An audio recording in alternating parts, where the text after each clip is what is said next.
So here's another practice problem where you have to use quadratic factoring. Now notice it says what are the solutions. So we know we're not just finding the factors, we have to actually solve this. But remember, if you're going to be solving a quadratic expression or equation, you have to factor it to get to the solving part. So factoring is a part of it no matter what. So let's go on and factor this. We have 4x squared minus 11x minus 3.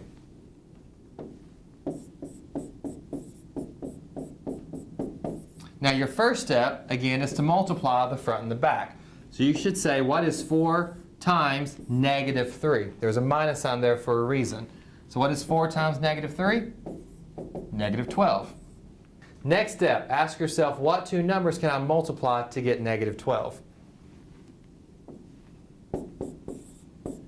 Now, with this 12 being a negative, we have to use our integer knowledge for a minute. If the product or the answer is going to be negative, one of the factors also has to be negative. That's how integers work. So if we're going to say, well, what multiplies to be negative 12, we could have 1 and negative 12.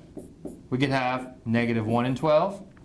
We could have negative 2 and 6. We could have 2 and negative 6. 3 and negative 4. Or negative 3 and 4. Any of those would multiply to get what we want, which is negative 12. Next step, after we multiply to get negative 12,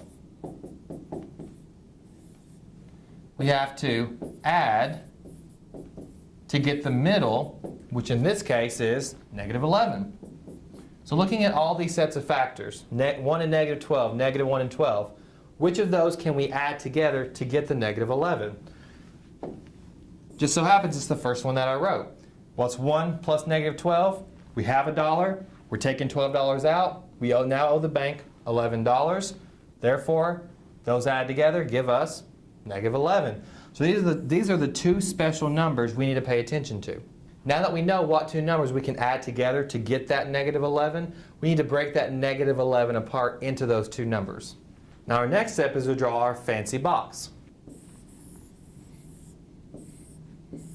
And then just place our terms. Remember, a term is anything you add or subtract into our four boxes. So we have 4x squared, we have negative 12x, we have positive 1x, and negative 3.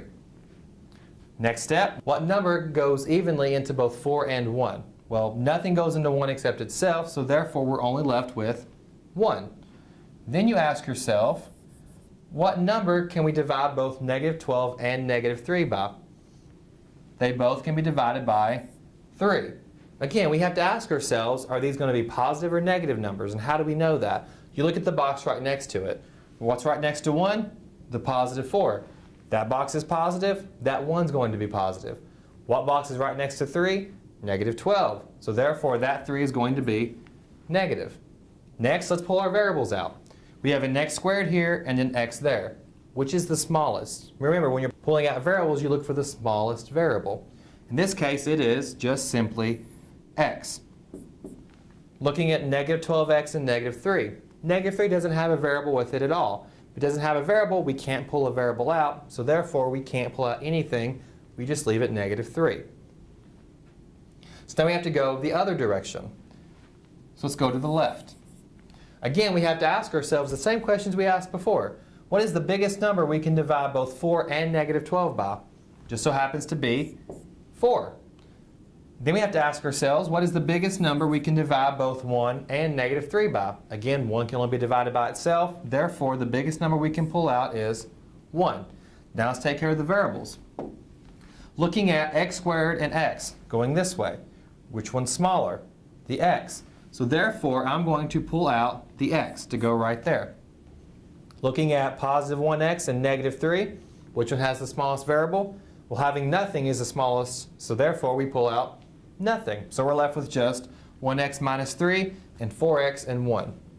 Now, if you pair those together,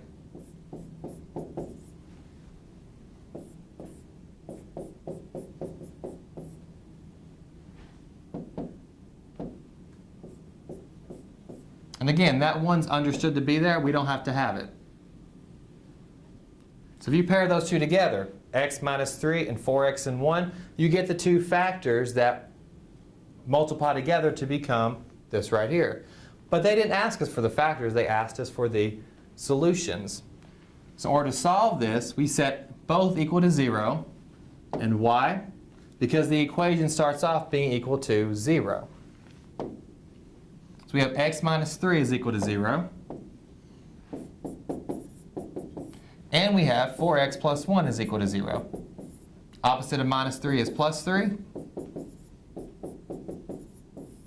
Opposite of plus 1 is minus 1. Do it to both sides. 4x equals negative 1. Divide both by 4.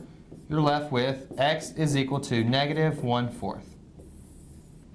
So what's our two solutions? 3 and negative 1/4. Let's go back to the problem. Do you see an answer choice that has that? D. Just like before, these all come from the fact if you were to accidentally mix up your multiplication or division when you're trying to solve for it. So make sure you do not do that. So now you should be able to successfully solve quadratic equations.